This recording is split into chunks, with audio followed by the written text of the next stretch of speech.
Sir, इस देश में जब प्याज के दाम 100 रुपए प्रति केजी के ऊपर हो गए और इस सदन में हंगामा हुआ तो माननीय वित्त मंत्री जी ने कहा कि मैं प्याज नहीं खाती, तो मुझे उनके भाव से, प्याज की कीमतों से कुछ लेना देना नहीं है। ये मेरा विश्वास है सर कि माननीय वित्त मंत्री जी आटा, चावल, दाल, दूध, दही, पनीर तो अवश्य खाती होंगी, क्योंकि इन सब के भाव बढ़ गए। जीएसटी लगा लगा के इन्होंने देश की थालीनॉमिक्स, फूड इन्फ्लेशन को बिगाड़ दिया। आटा, दाल, चावल, दूध, दही, सबके रेट आज स्काई रॉकेटिंग है सर, आसमान छू रहे हैं। और भारत की फूड इन्फ्लेशन 10% से लेकर 17% के बीच पूरे वित्तीय वर्ष में मंडरा रही है। यह हालात हैं सर भारत की थालीनॉमिक्स की। मैं बताना चाहूंगा सर कि इस सरकार ने अमीरों को अमीर और गरीबों को गरीब करने का काम किया। पर कैपिटा इनकम किसी भी देश की आर्थिक स्वास्थ्य का एक बहुत बड़ा इंडिकेटर होता है।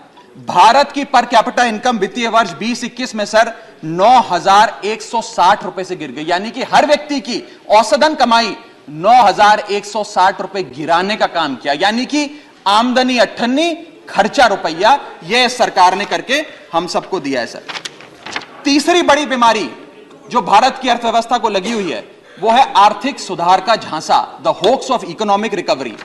इस वित्तीय वर्ष के पहले क्वार्टर में भारत की आर्थिक विकास दर 13.5% थी।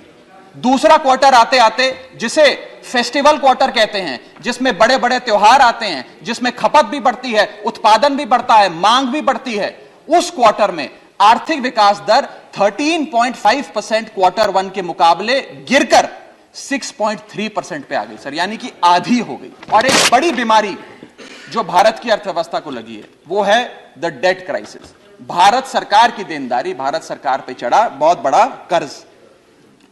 सर 1947 से लेकर 2014 तक, यानी कि इन 67 सालों में कई पार्टियों की सरकारें रहीं, केंद्र में कई पार्टियों ने शासन किया।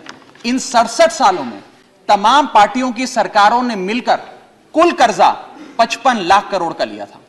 और बीते 8 सालों में 2014 से 2022 में इस बीजेपी की सरकार ने कुल कर्जा 85 लाख करोड़ रुपए लिया। यानी कि एक तरफ 67 सालों का, बीते 67 सालों का 55 लाख करोड़ का कर्जा, और इस सरकार ने अकेले 8 सालों में 85 लाख करोड़ रुपए का कर्जा ले लिया।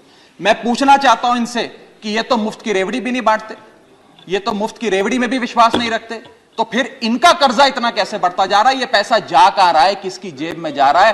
दोस्तवाद की नीति के तहत कौन से इनके दोस्त हैं जिन्हें फायदा पहुंचाया जा रहा है? ये मैं पूछना चाहता हूं।